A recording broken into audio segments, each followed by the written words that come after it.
one, for being here at Hope Global Forum, and then two, for coming to this Idea Lab, this session. I'll try and move over to see you over there. Most of my background over 30 years is in housing and consumer issues. And I think everyone here is very sensitive to what happened in the crisis and how that kind of, ripped the seal off of so many issues and inequities that we have in the country. And then we see what all that was done during post-crisis years and where we've stood over the last few years, in which we have found ourselves now in an affordability crisis when it comes to housing that is virtually unlike any we've seen before. The stakes, though, are as high as can be. If I show of hands, how many people themselves or know someone that has faced issues either affording a home or getting into a home, or it's, right?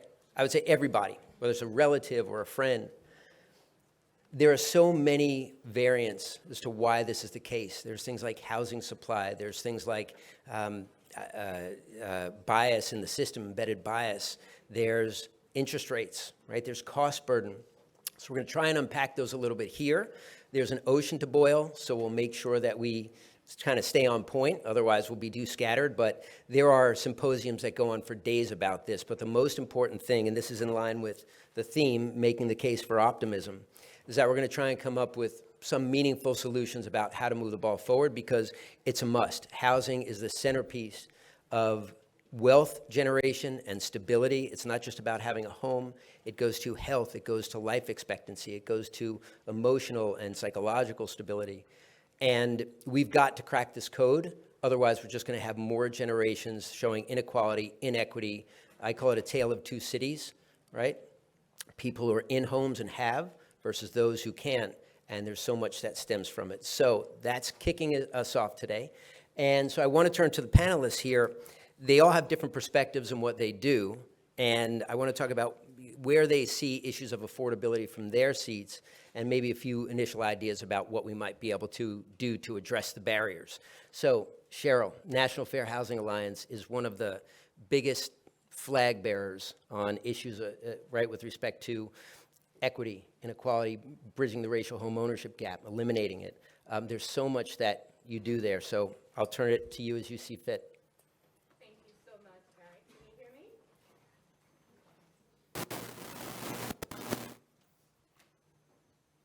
Try now. Hello? Any of the other ones working? I think mine's working. All right, there we go. I love partnership. Look at that. So thank you. I'm truly excited and very honored to be here. So thank you for those kind words, Eric. But I'm just so thrilled to be with Erica and Connie and with Jillian, who I met just before the start of the pandemic. So I work for a national advocacy group. We also do policy work, we do consulting, and we also enforce the Fair Housing Act. So whatever solutions we come up with must be rooted in fair and equitable law. Whatever we do around affordable housing, which was created, the issues that we're seeing now didn't just happen overnight. They happened over more than 100 years ago in federal and state and other policies that are baked into every facet of our life. Where you live truly matters in terms of your access to grocery stores that sell fruits and vegetables, not just fast food. Your access to quality health care, your access to education, your access to being able to afford the home. So whatever solutions we come up here with today, and I said we, not just me or the panelists, think about fairness, think about equity, think about legislation that needs to be changed, because it's legislation and long-standing laws that have gotten us to where housing is unaffordable. Think about the impact of investors who are coming in and snatching up the affordable housing. Think about programs that the banks and other financial institutions are now rolling out to help us around down payment assistance. You'll hear from them. They're the expert there. What I can speak about that my office does are the policy advocacy, the policy programs, the legislations that we're leading, not just my office, but in partnership. This is not a one-sum thing that we have to do. We have to work together. We have to attack this issue, which is a tsunami, by looking at different products, different policies, different changes, and hearing about how housing, particularly in Black and brown communities, were undervalued. How can we make that more equitable? And I know you're going to hear from my colleagues. You're going to hear from Jillian and Connie and Erica about what we're all doing together. But I just want to set the stage and say whatever we do must be rooted in changing the policies and practices that are currently in place. And, yep, that's right. I'm going to turn it over to Jillian for a moment. And just to touch on that, you know, we all remember the financial crisis, and there's very much a tendency to say industry is bad or advocates are, want too much. It never works as well as it needs to unless you have government, industry, and advocates, nonprofits working together in order to figure out what the rules of the road need to be, let alone should be, right? How things work. And we've seen snippets of that during COVID with forbearance. But as Cheryl was saying, National Fair Housing Alliance, take a look at their site. There's a tremendous amount that they work on, especially with respect to embedded bias, redlining, the pervasive effects of redlining. And I'm going to turn to Jillian about appraisal bias, which is something that's very, very, has really come to the surface, to the forefront. Jillian, you're doing a lot on that, thankfully. So if you can talk about that a bit, that would be great. Absolutely. So hello, everyone. Once again, my name is Jillian White, and I am a residential real estate appraiser for the past 20 years. The first 13 years of my career, I was out in the field, and I was the person assigning values to properties. However, for the last 6 years, I worked at a bank. And so at the bank, I was the head of the appraisal department and really got to see how appraisals operated at the macro level. And what sort of decisions are made regarding the underwriting of the properties. And so I don't know if you all remember, but back in August of 2020, there was a New York Times article that came out about an interracial couple who received two very different valuations depending on who let the appraiser into the home.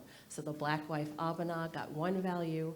Then she went through the exercise of whitewashing her home, got a second appraisal from the lender, and had her white husband stand in. And only his family photographs and only his artwork remained on the walls. And so the difference in value between the two of them was about 40%. So as luck would have it, when this article came out, Abana and I went to school together. And so I called her up and I was like, can I get my hands on these appraisal reports? And it's with that conversation, having the opportunity to see the reports, that when I was working at the bank, I started speaking on this topic.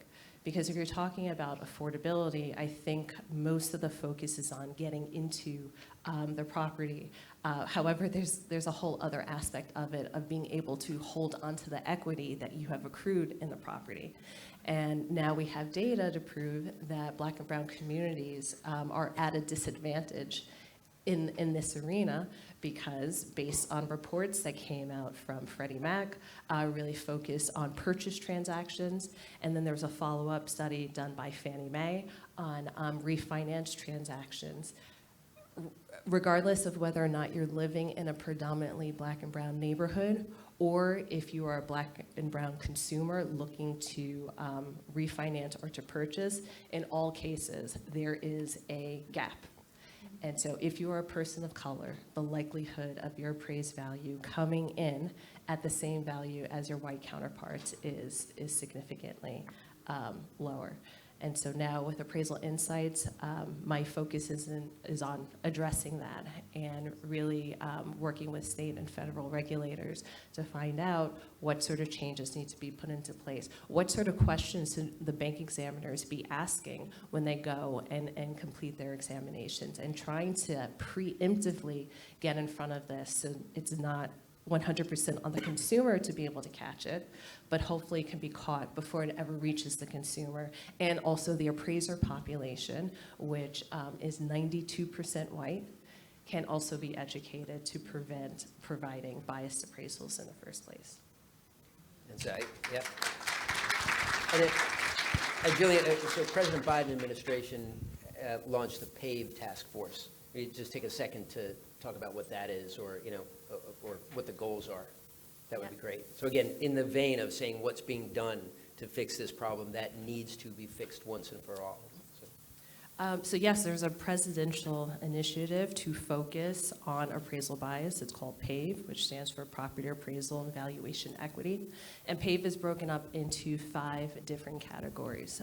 So category 1 is setting up guardrails to prevent undervaluations from happening in the first place and getting in front of them preemptively. The second category is all about enforcement. What is it that is supposed to be done after a biased appraisal has been found, and how can there be additional education for the appraisers? Category 3 is about diversification, because like I said, 2 years ago, based on the U.S. Bureau of Labor Statistics, the appraisal population was 97% white. So recently, the new stats came out, and it's down to 92%, but I think we can all agree that is still, there's a long road ahead. And then there's an additional category about sharing information. Appraisals are, they're confidential, but also because they're confidential, nobody really has had access to a multitude of the appraisal reports. When I was working at the bank, we were very large, and we only had less than 1% market share. So any sort of analysis on the appraisal reports was excluding 99% of the data that was out there. And recently, FHFA is now sharing appraisal data, so you can go into their website and take a look at it. And this is also part of the PAVE initiative, so that researchers are able to go and analyze the data, identify trends, and hopefully preemptively provide tools and solutions in order to prevent this before it even happens. So the PAVE initiative is a great step in the right direction. Never before have I known of the president to opine on appraisals. So it has the attention that I think it warrants. And thank you, Jillian. FHFA, by the way, Federal Housing Finance Agency, they're the regulator for Fannie Mae and Freddie Mac. Fannie Mae and Freddie Mac, about 60 to 70% of all loans that are originated are done so through as Fannie Mae, Freddie Mac loans. And so what FHFA does really matters. That's 60 or 70% of all loans in the country. Before I turn to Erica for a moment, think about what Jillian said, 40% difference in value. What that means to a family that's trying to build generational wealth, where wealth accumulation is supposed to happen most over time in a house. You can't get that back. You can't get the 20 years that you were in a home back. And again, back to the part about this just perpetuating this generational gap. This is, talk about top 3 to 5 issues, economic issues facing Americans today, especially the racial home ownership gap. White is about 73, 74% homeowners. Hispanics around 50%, and Latinos about 50%, and then and black homeowners about 43%. And to throw another statistic out, I'll try and not do that, you'll glaze over too much, but there's about $30 trillion worth of value in the housing market today. Home prices went up just since COVID alone over the last couple of years. Like, they were going up over the last decade, and then they skyrocketed. Anyone who owns a home or has seen it, they know about 40% over 2 years. And once again, if you're in a home, you've got that benefit, right? It's like getting a one-time lottery. If you're not, what are you going to do for the next 10, 20, 30 years, and what does that mean for children? So, Erica, at Truist, I know you're doing a ton there, so I'll turn it to you. Yes, Can you all hear me okay? Just want to make sure. So thank you all so much, first of all, for being here and being so invested in this topic. It certainly means a lot to us. And Jillian, I'm so pleased with the work that you're doing. We had a little bit of time to speak earlier, and it's just so impactful. And before I talk about Truist, Eric, I just wanted to be very transparent and share my own experience, because I think that's how we best learn, is from each other's experiences, right? And so my husband and I, we put our house on the market back in February of this year. And we had a real conversation about whether or not we were going to whitewash our home. Imagine how that made us feel, that we even had to have this conversation. And we lived in a predominantly white neighborhood, but there's a lot of gentrification in the Decatur area. How many people here are familiar with Decatur? Okay, so you know, like you can have a very highly appraised neighborhood, but right on the outskirts, it's a different story, right? And so we had the conversation, and we decided that we were going to take down all photographs, right? We wanted to give ourselves the best opportunity for our property to appraise. Now, I have been in this industry since 1996. Yes, I know I'm aging myself. But I have been in it for a long time, and I believe in this business so passionately. And so just think about how, for me, that made me feel, right? And so we did take that step. And interestingly enough, I was sharing with Jillian earlier that I just so happened to be home when the appraiser came. Had no idea the appraiser was coming. I got a knock at the door, and I said, "Hi, can I help you?" And it was an African-American female. And she said, "Yes, I'm here to do your appraisal." All right. I about fell out. I about fell out. And I said, "Oh, praise God, I am so happy to see you," right? But we need more minorities in this field doing appraisals. And that's how we start to make the change. So when I think about Truist and the organization that I serve, it truly is about building better lives in communities. This is why I do what I do, because I truly believe in our purpose. And you all can see that I'm a minority female, and I have the distinct pleasure to lead our sales team. So all of the loan officers who are out, trying to help consumers buy their first home or refinance or get a second or third home, that's what we're there to do. And I sit in all the rooms where we are talking about the equity for home ownership. Think about that for a second, because there aren't many people that sit at that table in my capacity that are a minority. So Truist is serious about shifting the dynamic for home ownership, and this is across the economic spectrum. Whether you make $20,000 a year or you make $500,000 a year, we're there to help serve the need. But where we really have a passion is around financial literacy. And I know we're going to get into that a little bit later, so I'll pause. No. You want me to keep going? Okay, great. I have a tendency to do that, I'm sorry. You all are the joke. I'm just...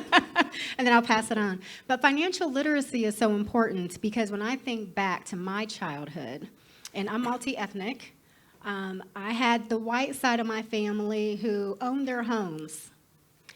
The black side of my family, and I identify as African American, the black side of my family still had outhouses. They always had to rent. They never owned. And so as a young child, I made the decision that I was going to have financial freedom. So we heard that earlier, right? But I knew at a very young age, if I had some level of financial freedom, then I could make my own choices, right? I could go into neighborhoods that my family couldn't, and I did that. But I had to learn. I had to really understand, what does my credit score mean? How much debt can I really have? Because what's one of the very first things that happen when you go to college? You get a zillion applications for credit cards, right? And it's easy. You're just sliding it, not realizing the impact that that's going to have on you later. So with Truist, we really do invest a ton in financial literacy. And this is not just within our mortgage team. Understand, this is why it's so important. It needs to be end to end. So whether you are just opening up a checking account or a savings account, right? You're learning right at that point. You have to know it's possible that you can own a home. And that's what we do. We instill optimism so that our consumers understand what they can afford, what they can attain, and we're right there next to you to make it happen. So, you know, Erica, I'm going to turn it over to Connie in a moment, but two things here. One, Erica's with a bank. And again, people during the financial crisis who were subject to predatory lending or thought that they were foreclosed upon erroneously, but there's a lot of generational trauma coming out of that. But look at Erica, look at Connie. I can tell you the sentiment and the authentic dedication to addressing affordable housing, to making borrowers, to delivering to borrowers in a positive way. It's entirely different. And it makes the bad actors stand out that much more. And so to have this kind of effort, and they're open, they meet with advocates, they meet with policymakers, that's critical. Because without that, it goes back to that part about working together, not at loggerheads. So you see this commitment and dedication. It was critical because they're the ones to deliver the financial products. Now, second, I'm not John Hope Bryant. There's only one John Hope Bryant. But I'm going to try and channel John Hope Bryant a little bit here. Imagine even having to have the thought about whether or not to whitewash your home. That should never be. Again, I'm not going to be John. John's going to be up here. He'd be fire and brimstone. But so think about fire and brimstone coming out right now. It should never, ever be. A person should never have to hide their identity to be able to grasp the right to freedom and equality. And so that's a perfect, and this happened to Erica, a mortgage professional, a banking professional, just a few weeks ago, a month ago. It's astounding, and it can't stay, which is why we're here. So with that, I turn it to Connie. Thank you. Can you guys hear me? Yes. Excellent. Connie Wright. I am part of the Housing Access and Affordability team for Wells Fargo. The work that I do is primarily national at scope, but I do partner very closely with my colleagues on the ground, part of our community relations team. This panel, I think, was really structured very well because all of us here on the panel are part of the continuum of buying a home. A reason for optimism around the appraisers. There are many of us that are now shining a light on the disconnect and the disparity around appraisers. As for Wells Fargo, we are partnering with Urban League to do that work. There are many of us that are doing it. And so what I would say to all of you is to lean in where there is work being done, because there is a heightened interest in closing the racial equity gap right now and really pulling in all of the stakeholders that impact that work. I have the pleasure each and every day of managing two of our signature programs, one of which is our Worth program. It's a program really designed to help local stakeholders identify opportunities and solutions to help people of color to become homeowners. It is a very strategic and deliberative collaborative effort. We've committed $60 million to do that. Goal of 40,000 net new homeowners of color by 2025. We are really proud of that. And then the other end of it, many people don't really consider this as much as they should. You can do all of this work, and it is a complex, heavy lift in getting people of color in homes. But equally important is keeping people housed. Yeah. Right? And so I have the privilege of managing our Keeping People Housed portfolio as well. And since 2020, since the beginning of the pandemic, we have collaborated with over 50 nonprofit organizations to assist 800,000 individuals that either were renters facing eviction or homeowners facing foreclosure. The work that we do is both national, regional, and local. There is a portfolio of housing counseling agencies that are a part of it. So you hear about financial education. Yep. As you've heard many times today, we're preaching to the choir, aren't we? We know the importance of that. So that portfolio is charged with working with both homeowners and renters. We have a portfolio of legal aid nonprofits that are doing work for renters, very, very low income. And they lean into policy, which but I know is a key element of the work. And finally, we have a pilot program that we launched a couple of years ago to address the issues around heirs property and tangled titles. And so all of those areas are key to keeping people housed. You know, what we have learned really with this unprecedented housing crisis that was created by the pandemic is that renters particularly were at risk. And we were not accustomed to working with them. The previous housing counseling crisis were primarily homeowners, but this time it is the renters, right? Yep. And what we know is that in going to eviction court, almost all landlords show up with counsel. On the other hand, renters, the large majority of them do not. 90% of them then come away with a negative outcome. So one of the key things that we have been able to lift up and lean into is attorneys working across the country to come up with legislation to ensure that renters have a right to counsel. It is one best practice that has been lifted up. Another is collaborative work with the local municipalities, putting satellite offices in the courthouses, one-stop shop. Legal aid is there, housing counseling is there, organizations to help them with utilities and so forth. And so what you'll continue to hear from me is the collaboration piece. If you hear nothing else, you need to know that, again, there's a heightened awareness. We, for Worth, it is one of our signature programs. We have 8 coalitions, and each coalition consists of 10 to 15 key stakeholders. Looks different in every market, but they are pulled together to address the needs specifically in their markets. Does look different. And then we have one coalition that is specifically targeting or looking to support Native and rural communities, which are oftentimes not thought of. And in that case, it's actually 21 states that are part of their target area because they really are leaning into and looking to support reservations, if you will. So it is the learning, it is the nimbleness that we've been able to exhibit around keeping people housed. And when we think about Worth, it is the long-term play. We knew that we were not going to be able to create 40,000 homeowners in a year, or even a year and a half or 2.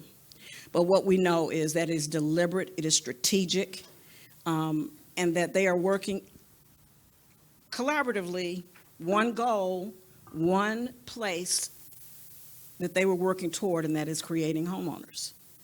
And so I would just say that we just would want to certainly lean into that opportunity, seek those coalitions. There are many that are doing work at the national level, and we are partnering with them, like the REACH initiative, which is around homeownership, creation of people of color. There are others that are looking to create 30,000 homeowners over 10 years with the National Housing Conference. We are a part of that. And of course, we then are our own signature program around homeownership. The other thing that I would want to point out, when you all are talking about the solutions at your table, and I want to make sure that I have them all because I wrote them, some of the things that we have been able to identify kind of common threads through all of our Worth initiatives, very consistently, down payment assistance is one that typically they have wanted to address. I have to put my glasses on. I just had cataract surgery. I can't quite see yet. New mortgage products. We'll hear something about that. Affordable housing policy. We've talked about marketing and outreach is important, right? Because a lot of the individuals that we need to reach, disproportionately people of color, oftentimes don't know that the resources are there. And so it's important that you as an individual, the organizations that you represent, you approach that work in a very authentic way and an informed way, because you will need to gain their trust to be able to work most effectively with them. So that has been one key learning that we've had when we first started working with the nonprofits, the housing counselors. Some of them had not been working with renters, and some of them had not been working as much with people of color. And so that first round of outcomes, not so good in some cases. And we were able to see right away who did that best and who needed to change strategy. Over time, we've seen all of those organizations make progress in reaching people of color. So that outreach piece is really important. Innovation. Don't be afraid of innovation. There's a lot of work underway in that space across the country as well. Don't be afraid of that, because in some cases it pushes the envelope, but it is in a place where stakeholders are more willing to engage, to advance the work. So don't be afraid of that. And I think that's it. All right, Yes, sir. look, before we get to the table talk, in which you all will try and come up with 2 or 3, I just want to take a couple more minutes, ideas that we'll then share afterwards. I want to give Erica and Jillian and Cheryl a chance to also touch on what Connie touched on, which is some of the things to be optimistic about. But one quick point, both of you, in terms of financial education and what that means. Every home ownership counseling is financial education. Every loss mitigation, when someone loses their job or raises their hand, I can't afford my mortgage, what do I do? It's an exercise in financial literacy. It's what's your budget? What can you afford? How do we help you? And the rules now actually make servicers, right? The mortgage servicer, the one that you deal with, it has become very borrower friendly. So with that, I want to say one thing, leveraging what Connie said. There is always a resource. If you're a homeowner, if you're a renter, if you're in trouble, if you have questions, if you don't know where to turn, there is a resource that's out there, that's accessible, that's free. Don't go paying $995 for some, seminar that's going to teach you how to beat the system.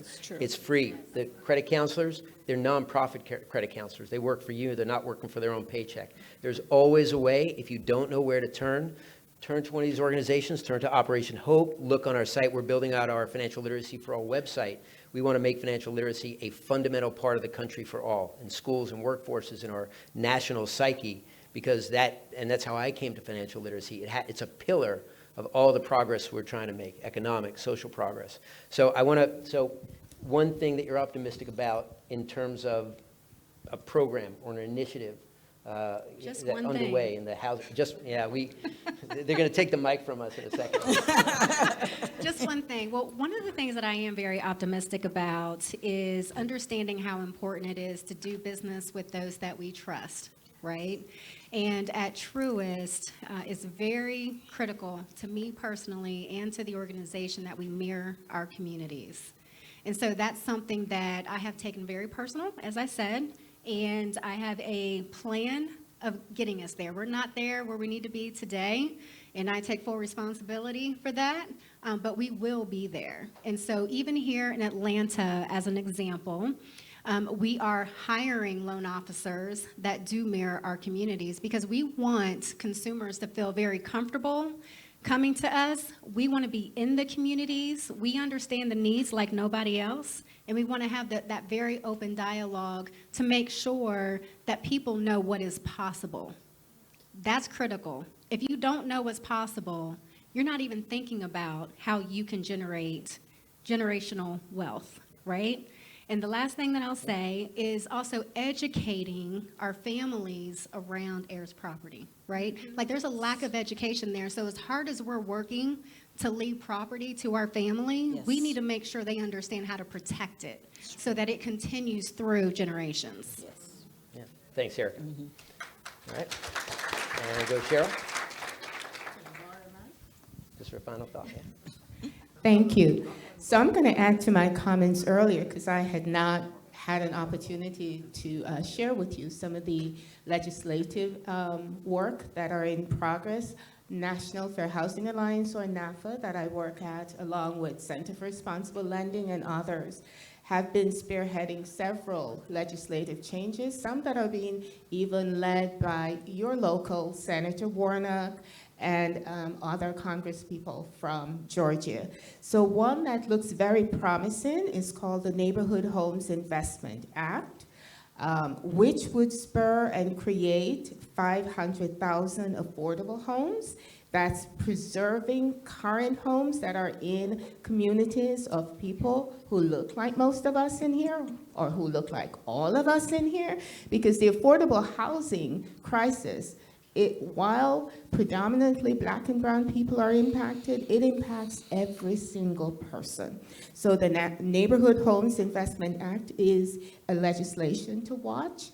Not only will it provide those 500,000 affordable homes, but it would spur $125 billion in development. It would spur jobs in construction, and it would generate, and this will resonate with our local elected officials, it will generate federal tax as well as local tax. I also want to talk about special purpose credit programs that are currently in Los Angeles and in Boston. It's fine.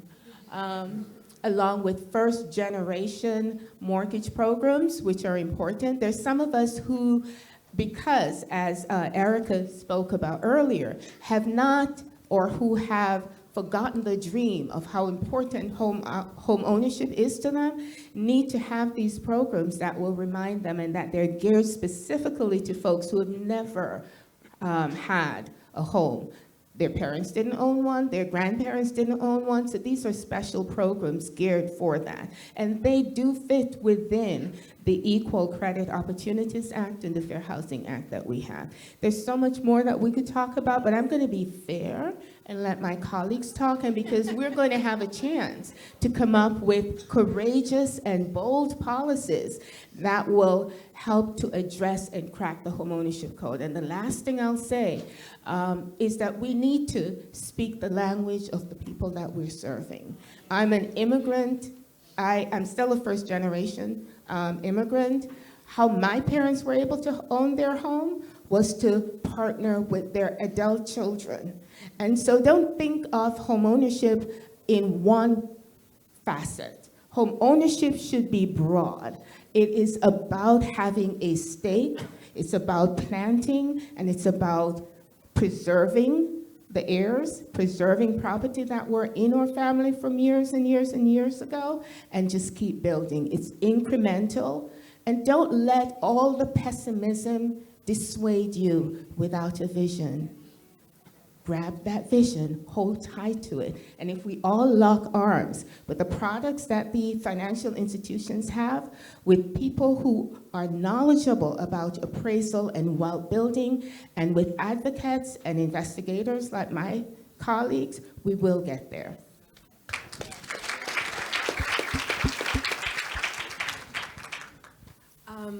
Within the appraisal space, there's a great deal to be optimistic about. One thing I'm very optimistic about are something called ROVs. And ROVs stand for reconsideration of value. So it's essentially a rebuttal if you feel that your appraised value came in too low.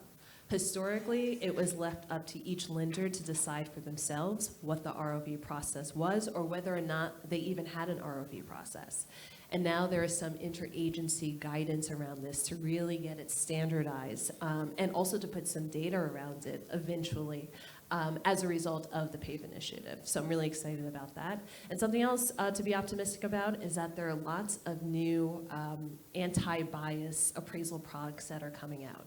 And so consistently I have the opportunity to sit and demo these products and take a look at them and say, well, this is working great, tweak this here.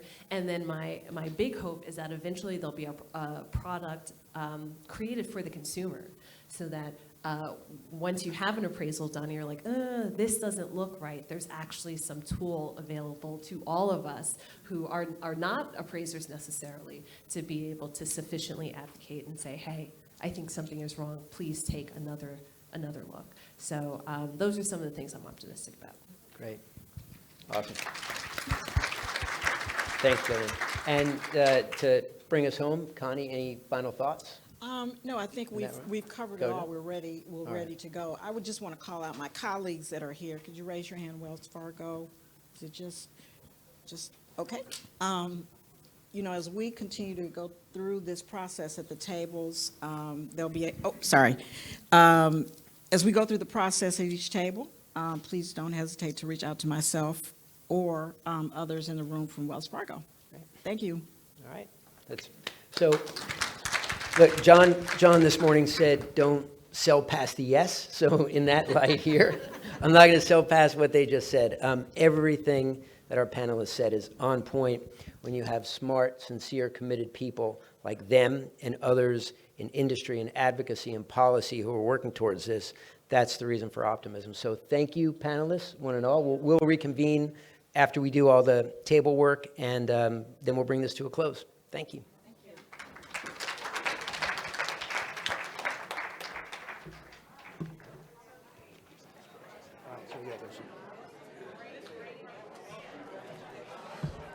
So everybody, I'm going to give you a few questions that you're going to ponder.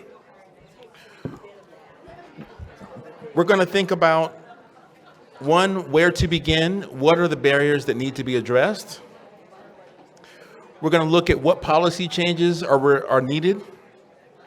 We're going to look at this time of high amount of renters, what incentives can you give to be able to promote homeownership? And also, how does financial literacy do this? And I want to leave you with a little thought, is that remember, only 50 years ago, we have something called the Black Wall Street Trail. We've identified over 200 communities that actually had a high number of home ownership and entrepreneurship 50 years ago during the height of Jim Crow. So remember, it's not out of possibility. In much harder times, we were doing quite a bit better. So let that be when your imagination to think about what we actually can do. So we're going to give this about 20 minutes, and then we're going to come back, and then we're going to, and what we want you to do out of each table is to come up with one big idea. And your one big idea we're going to put on each of these boards, and then the panel is going to discuss them. Thank you. And there's a chart over here and a chart over there.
Hi, everyone. You have 5 minutes left. Please note, you have 5 minutes left. Thank you.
All right, everybody, we only have 5 more minutes, so you need to tie up your one big idea, and you're going to place it on the board on this side and on this side over here.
So everybody, please put your big idea up on the board now.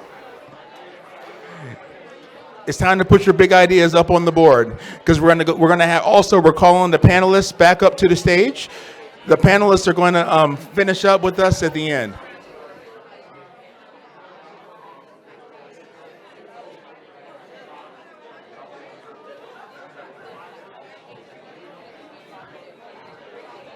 Awesome.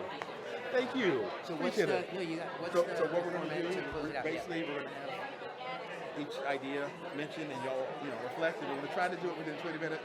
Okay. But yeah, just running. How many ideas? So about how much per table? 14 ideas total. So we're only one idea per table. So what I'll do is, how about I'll say the panelists, if there's one that we really feel passionate about, jump in, Yeah. and Yes, yes. or we'll keep it short. Yes. All right. So right now we're at 43. We're looking at 305.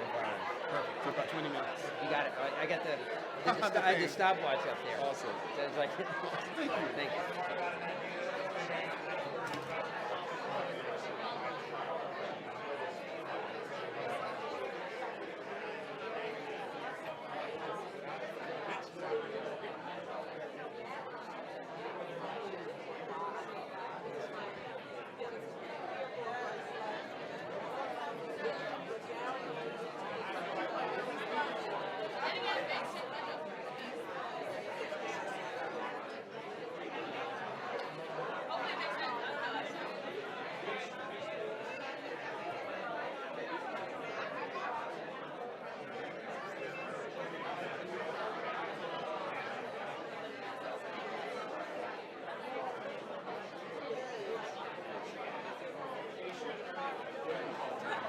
Yeah. Okay. All right, guys. We're gonna wrap it up and get started. I've been informed that we're gonna get started.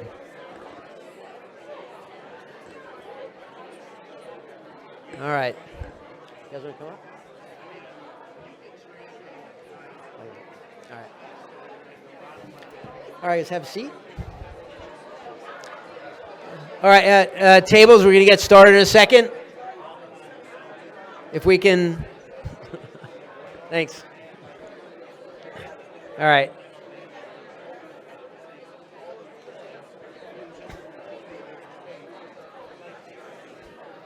Now I know how school teachers feel. How school teachers feel. All right. Thanks, all. Hey, we're going to get started in 1 second and give the ideas. So if let's finish the thoughts. We have about 20 minutes. So we're going to, yeah. All right, thank you all. So thank you. I went to the different tables. A lot of housers out there. If you are, get in touch with me afterwards. I'd love to stay in touch because I have a lot of good knowledge out there. And anything on housing anytime, please reach out. Happy to talk about it until you don't want to talk about it anymore. But let's go around. We're going to go to the different tables. And I think we got 14 ideas. So 14 ideas. We'll deliver them. And one of us from the panel, like, jump in. We'll... What's that? Oh, okay. We'll kind of give a thought on that if anything strikes us. But I heard a lot of great ideas and discussions around the table, so we appreciate it. We'll take all those in, and let's get started. All right. Jaha? Are you going to... Okay. Okay. So we're gonna start with table one, the one big idea. Someone like to talk? Caesar ready? All right. Caesar's gonna start. All right. He's gonna share with you. Yes. Oh, okay. Hey everyone, my name is Caesar. I'm originally from Miami, Florida. Thank you. And what we came up with is livable wages and supporting our trades filled with our people, reflecting our own business owners. We think that going back kind of to trades will not only generate the income in our own communities, but allow us to do business with each other in our own communities as well. And that in turn will create more livable wages that we kind of have more direct control over.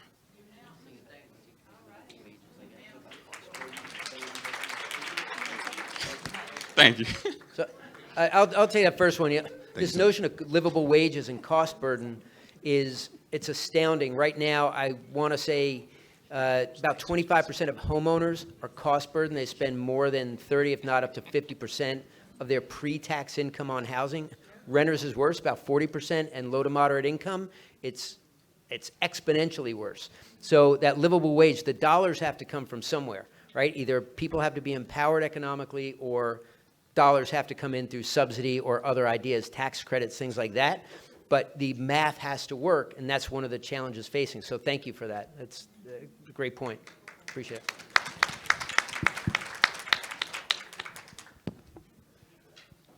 Good afternoon. Table 1, we didn't come up with a fancy name or anything, but we had 2 ideas. One is around policies around transparency. We talked about the appraisals, insights. We talked about on the main stage as well, the census data and the insights that come out of having that data, especially incorporating it into Operation Hope. And so we were talking about just transparency, whether it's appraisals, whether it's credit scores, particularly around the home buying process, which goes into the second piece of what we talked about, which is the outreach. We were saying that there's a lot of issues around, heirs' rights and, appraisals, pulling equity out of our homes, et cetera. And without understanding that process, it's very difficult to take advantage of those things. So I know that Wells Fargo, Truist, and other companies, they have these initiatives where they have, outreach. But our question was, well, what about people that are way down in the trenches? How do we get out to them? So there's got to be very, very active, intentional, effective outreach to get to those people that have these challenges and questions and et cetera. So policies around transparency and active, effective outreach. Yep. Thank you so much. So thank you for that. That was great. I can't see where you are. So around the transparency, I do think that is key. The outreach that we do is immense. We do a lot of outreach. But where I think that we could use your feedback too is outside of like the nonprofit organizations and having a physical presence in a lot of different communities and at the bank being accessible, where else, right? Like I'm very serious in saying this. I would love your feedback on where you think we're missing the boat, where you feel like we haven't been present, because it's through active listening and taking that feedback and doing something about it that it's really going to matter, right? We don't have all the answers. And if we want to really serve our communities, we have to be willing to listen and to do things a little differently as well.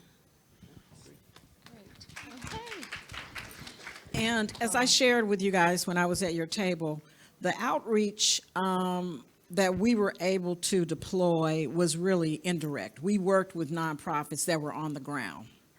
And so it was important that we were able to connect with organizations that did have the precedent and the reputation to engage authentically and honestly. And so, that is where you want to be able to land. If you are not readily able to find those, then you as an individual or organization that you represent needs to be that stakeholder. And in some cases, it takes a while to get there. It doesn't happen overnight. But I can't emphasize enough how important a sound, well-informed outreach strategy is to the work. All right, thanks, Connie. All right. Okay. Table 3. Eric, could I just add one more thing about the transparency of the data? Yeah. So data is powerful, right? It's knowledge. It's what lenders use. It's what government use. It's what you use as you're looking at applications, as you're doing your work. Data needs to be debiased. The current data that we have in all facets already contaminated by biases of whoever inputted them, the policies that we have had. So another piece as we look at transparency is to make sure that whatever data we're responsible, we're looking at artificial intelligence and we're being responsible in debiasing technology so that the data you have is true, accurate, and I love the word authentic. It is the 2023 word. So we need to be authentic in all that we do. And everybody, we want to make sure that we hear everybody. We're only here till 3:05. Yeah, we got it. Gotta go through, okay. We- Thank you. Yeah, it's like a minute per. It's okay. He said that. So, table 2, our big idea, sorry. Our big idea was really around expanding education platforms, starting early, even middle school, high school, in the colleges, and delivering it in different places, at apartment complexes, at your bank, at your church, and just meeting people wherever they gather, and then continuing that for people who are interested in home ownership, but also those people who have homes, because they're also going to need to know where to turn when things go wrong. Yeah, got 4 completely people who support you on that one, and even started elementary school at math appropriate age, or content. Yeah. Table 3, we all had a lot of really great ideas and agreed that there really wasn't a silver bullet. And instead, what we're proposing is that there be an ecosystem-like pilot in a given community, or potentially a couple of community, that brings together the resources of public, private, nonprofit partnerships in the community. That are of the community, not people palliating in and trying to tell people how to run their business, but that introduces education at a very early stage, across the economic continuum, through education all the way through wherever people find themselves, that informs homeowners in places that are attractive to gentrification, about the resources available to them so they don't become displaced, that includes inclusionary zoning changes so that single-family areas can have access to do things like build ADUs to create more housing and generate wealth opportunities for the people who own those places, and that includes programs like rate buy-down programs that amass resources to make homeownership accessible to people who don't otherwise have an easier pathway into that, and that includes the professional community and educating realtors and making sure that there are trusted partners that are really engaged in what the outcomes would be for the communities that they're trying to serve. So really kind of a whole ecosystem approach. I just want to acknowledge Marisa Calderones, who just spoke, was with the National Community Reinvestment Coalition.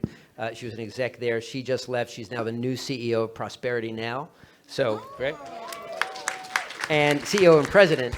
And Marisa is one of the people I was talking about before who are in there every day in the circles talking about policy and what we need to do. She's one of them. And so I want to acknowledge that.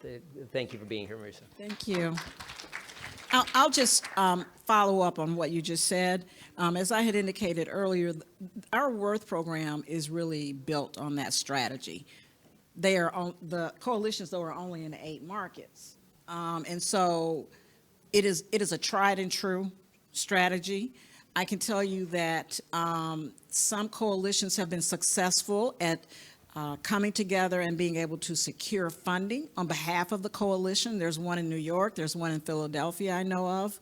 And so I would say look for that. Florida is also really has some great activity there. So I suspect you will find initiatives with structures like you have mentioned, and no need in recreating the wheel. Look for those coalitions to be able to engage. Thanks. All right. Thanks. Hello. Next, by the way, I'm going to lobby for 5 more minutes to 3:10. I don't know if they'll throw me out before that, but we got more tables to do, so let's keep going. Okay. Thanks. Good afternoon. My name is Fawn Sheffield, representing table number 5. We had 2 ideas, and it's going to echo some things that were said at table 1 and 2. We talked about having hope in schools, and so Operation Hope, starting from the 7th grade to the 12th grade, where they start exploring that financial literacy. So it's starting to hit children at a younger age, because we discussed how sometimes financial literacy is a generational issue. So if your mom may have or family lived in underserved community, or that tends to happen generationally. And we also talked about HUD and the Department of Labor having a partnership where they had with the appraisals, where they have the apprenticeships, VOTEC, co-op, career fairs, where now they are teaching those things to students in the high school age, and then so that we do have more appraisals out into the community, as well as just teaching that financial literacy and that being part of the curriculum to graduate from high school. Thank you. One thing I wanted to ask everybody, wanted to have your team leader put your name on your notes, and also push your notes on the table and your table number as well. Thank you. And so quickly, I just wanted to piggyback off of the comments of Table 5. The way somebody becomes an appraiser now is through an apprenticeship model. So in order to become an appraiser, you have to first know an appraiser. And so the barriers to entry are exceptionally high if it's 92% white, and you have to convince this person to share their profits with you. So now, very recently in September of this year, a new program was rolled out called PREA, which stands for Practical Applications of Real Estate Appraising. And PREA allows you to bypass the apprenticeship and just take the course instead. So it's a step in the right direction. However, it's about $10,000. So it could be an economic barrier as well. So figuring out a way to get to people and educate them earlier would certainly diversify the industry. Okay. Hi there, my name is Ciara, representing table number 4. They had some really, really great ideas, and I think it's been echoed throughout the rooms thus far, is getting to people earlier. We had one person whose child was in Montessori school, and they were introduced to financial literacy very early. And so our table agrees that that is a sentiment that needs to continue. With offering some sort of financial credit as, what was the really cool word, a discounted value for the students as they go through. So if they're starting in high school, there is going to be a benefit for banks coming into high school much earlier to then be able to, now you guys are speaking the same language because you've been talking to, elementary school.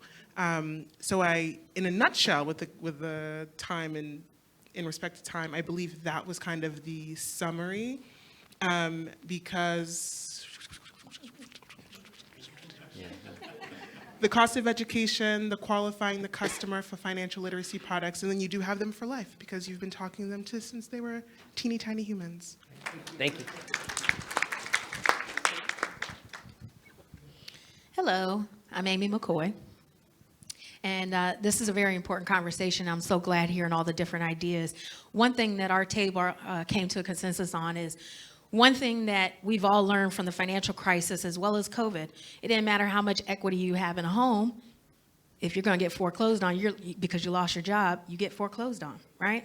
So it doesn't matter how much you put down on a home, in my opinion, right? So if we actually eliminated the down payment, because we have a bunch of realtors at this table, right? Or even realtists, hello, if you're in the room, right?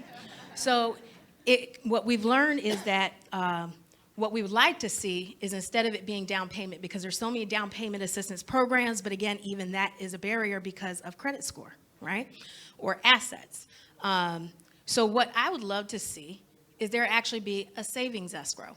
So instead of there being a down payment, it goes into a savings escrow that, even as you see, most employers offer that flex spending that can go into this account to help fund it. So instead of there being foreclosure opportunities, or we do know if there's a break in plumbing, or who knows what could happen, some type of catastrophe, that type of savings plan could come in and actually save that home so that they're not at risk of foreclosure.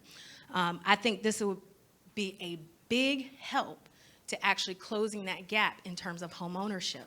But it also comes down to making sure we're building opportunity in those communities. So housing diversification is going to be another major thing, and that comes from exclusionary zoning. We have more apartments being built. We have more communities being built for rent only, instead of allowing there to be diversification of housing, i.e. duplexes, triplexes, or quads.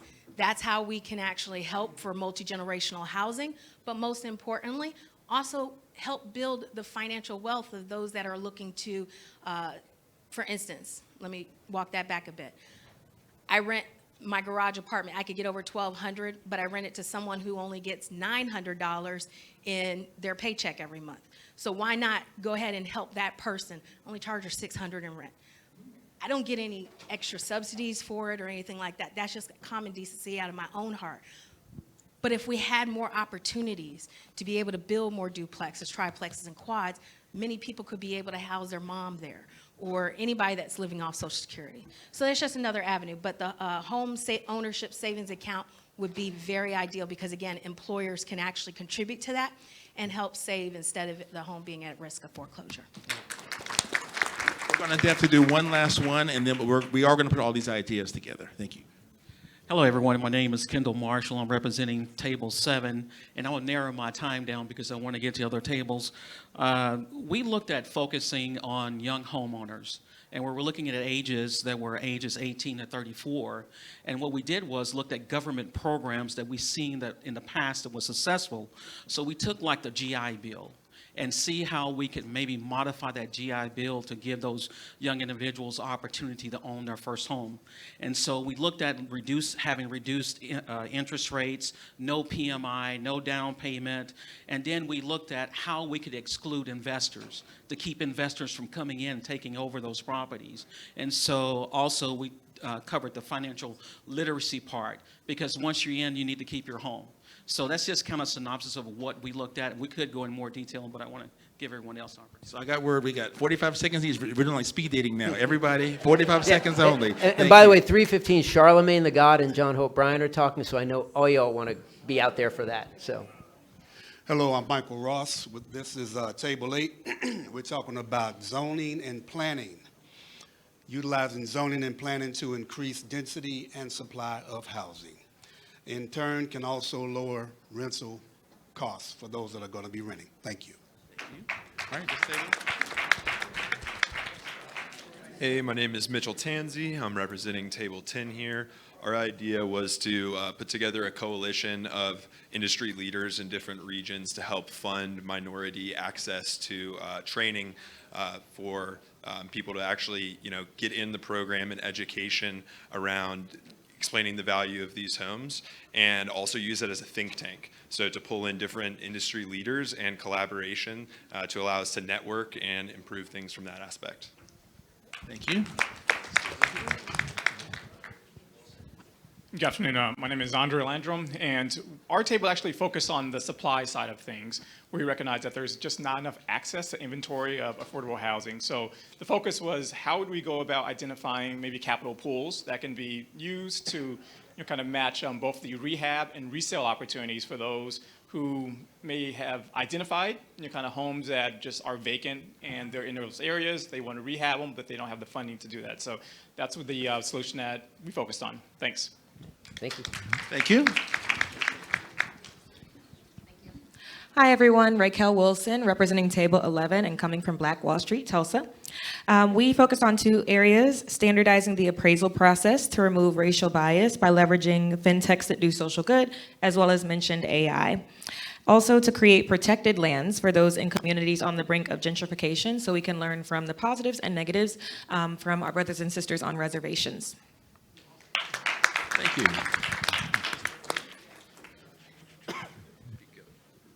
Hi, good afternoon. My name is Deborah Watson-Triggs, and I'm representing Table 13. We thought about a couple of things. One was to solve a couple of problems with maintenance incentives. I know a lot of times the appraisal part, you might go to an area and a couple of the houses are not kept up, and that could impact the appraiser's opinion about the property. So maybe we should do some programs regarding maintenance incentives, include insurance companies and plumbers and all these other individuals that can incentivize individuals to keep their homeowners, have pride in home ownership and keep their homes up.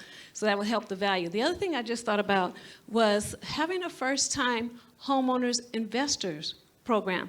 There's a lot of millennials, they can't, I'm from California, most of the people are priced out of the market, but they can actually purchase a home in another state where it's affordable, and they're not coming out of their income, they're renting to other people, so it's really not their income, but they're incentivized to purchase a home and have equity, so later on they can have some wealth, and that helps with wealth building. All the homeowner programs are first-time home buyers, and they only concentrate if you occupy the property. This would be a great idea to have a program to be an investor, because that's what youth want to do. They want to make money. right? Yeah.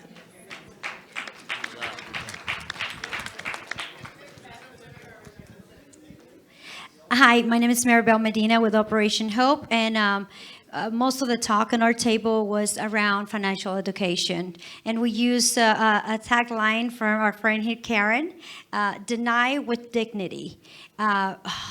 To have regulations for lenders to provide financial education, to support consumers to overcome denial reasons. And the Operation Hope is doing an amazing job with some of our partnerships, like for instance, Choice, that is here on our table. There is a lot of consumers that don't have that accessibility to follow up and say, you know, I was denial, and what now? So we believe that that part that will make a great difference when it comes to having more access to the homeownership. Thank you. Everybody also, please give a round of applause to our moderator and panelists. And thank you for coming. And rush back to the main stage. Thank you, everyone. Thank you, panelists.